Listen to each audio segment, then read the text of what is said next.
बिस्मिल्लाहिर्रहमानिर्रहीम। मैकेनिक्स का chapter impulsive motion के हवाले से कंटिन्यू है। इससे पहले 2 लेक्चर्स के हो चुके हैं। उन दोनों लेक्चर्स में इम्पल्स ऑफ ए फोर्स क्या होता है वो बताया गया। उसके बाद उसी इम्पल्स ऑफ फोर्स को इक्विवेलेंट प्रूव किया गया चेंज इन मोमेंटम के हवाले से। दोनों की डेफिनेशंस भी कंप्लीट हुई। अब उसी स्ट्रक्चर को आगे बढ़ाया जा रहा है। उसमें इम्पल्स ऑफ ए फोर्स के बाद तीसरा लेक्चर ये है इम्पल्सिव फोर्स क्या है। इम्पल्स ऑफ ए फोर्स में सिर्फ और सिर्फ एक टाइम पीरियड आता है, टाइम ड्यूरेशन।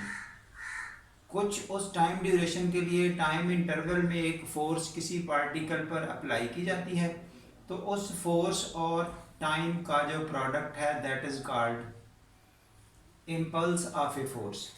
अब यहाँ पर इम्पल्सिव फोर्स टेक्निकल टर्म है, थोड़ा सा फ़र्क आपको क्लियर हो जाएगा कि अगर एक फोर्स उसी स्टाइल से अप्लाई की जाए लेकिन ये फोर्स बहुत हैवी हो, टू लार्ज हो, very very short interval of time के लिए अप्लाई की जाए, तो जैसा कि इंस्टेंटेनियस सेटअप होता है, यानी कि time interval t approaches to 0 और फोर्स इंक्रीज करे विदाउट लिमिट। फर्दर डिटेल बताई जा रही है time t equal to t1 और t इक्वल टू t2 जो इम्पल्स ऑफ ए फोर्स के हवाले से डील किए गए थे, वो t2 माइनस t1 t इनका time interval very very short, t approaches to 0 या फिर t2 अप्रोच टू t1।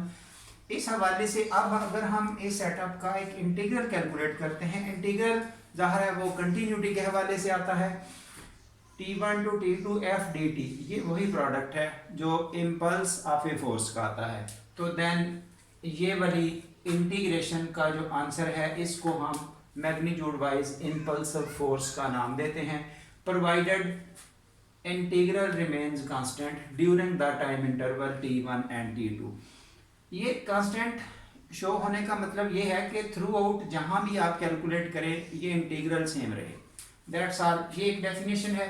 उसके बाद एक फर्दर डेफिनेशन है जो इसके बाद वाले लेक्चरों में हमने प्रिंसिपल ऑफ लीनियर मोमेंटम और principle of angular momentum discuss करने हैं, जिनमें ये वाली फोर्स डेफिनेशंस यूज़ होनी है।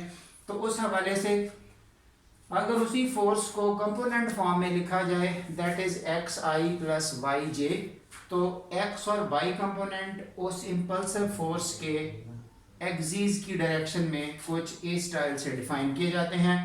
ये उनकी नोटेशन है। और as it is x component t1 to t2 limit, उसी तरतीब से इसी तरह से y hat t2 approaches to t1 और y dt। सो ये आपके पास हैं components of the impulsive force. ये हमारा यहाँ तक का लेक्चर क्लोज हुआ।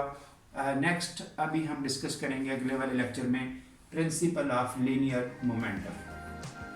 That's all.